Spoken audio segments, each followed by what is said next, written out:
காஞ்சி மகா சுவாமிகள் அருளிய தெய்வத்தின் குரல் பாகம் 4 பகுதி 348. ஜீவன் ஈஸ்வரனிடம் இருந்தே. ஆத்மா மாயையோடு கூடி ஈஸ்வரனாய் இருக்கிறது.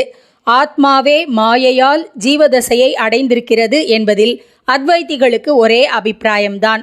ஜீவர்களுக்கு மேலே இருந்து கொண்டு ஈஸ்வரன் ஜெகத்தை ஆட்டி படைப்பதையும் எல்லா அத்வைதிகளும் ஒப்புக்கொள்வார்கள்.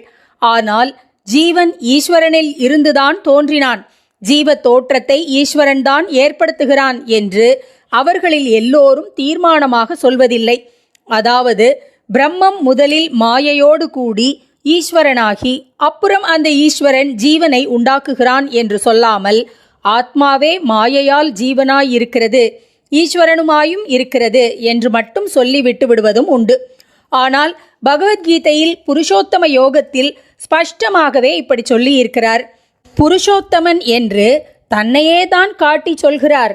புருஷோத்தமன் யார் என்றால் அவன்தான் ஈஸ்வரன், பரமாத்மா எனப்படுபவன். அதாவது திரிலோகத்துக்குள்ளும் புகுந்து அதை தாங்கிக் கொண்டிருப்பவன் என்று சொல்லியிருக்கிறார். ஆச்சாரிய பாஷ்யத்தில் இங்கே நிர்குண பிரம்மத்தை சொல்லாமல் புருஷோத்தமன் தான் நாராயணன் என்று பெயர் பெற்றவன் என்றே சகுணமாக சொல்லியிருக்கிறது.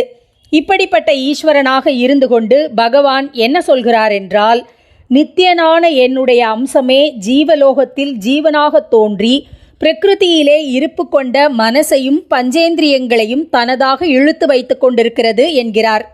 இங்கே 5 இந்திரியங்களோடு மனசையும் ஒரு இந்திரியமாகவே சேர்த்து 6 இந்திரியங்கள், ஷஷ்டானி இந்திரியாணி என்கிறார். இப்படி சொல்லும் வழக்கமும் உண்டு. ஆச்சாரியால் கூட ஷட்பதி என்ற ஸ்தோத்திரத்தில் இந்த அபிப்பிராயத்தை வெளியிட்டு கொஞ்சம் வார்த்தை விளையாட்டு பண்ணியிருக்கிறார். ஆகக்கூடி ஈஸ்வரனேதான் தன்னுடைய லவலேச அம்சத்தினால் ஜீவனாகியிருக்கிறான். ஜீவன் அவனிடமிருந்துதான் வந்திருக்கிறான். பிரகிருதி என்கிறது மாயைதான். மாயையை தனக்கு விஷயமாக கொண்ட மனசானது இந்த ஈஸ்வர அம்சத்தினால் இழுத்து வைத்து கொள்ளப்படுகிறது என்றால் என்ன அர்த்தம்? வேறு என்ன அர்த்தம்? அந்த ஈஸ்வரனே தான் இப்படி ஒரு மனசை ஜீவனுக்கு கொடுத்து அது மாயையிலே பிரவர்த்திக்க வேண்டும் என்று வைத்திருக்கிறான் என்றே அர்த்தம்.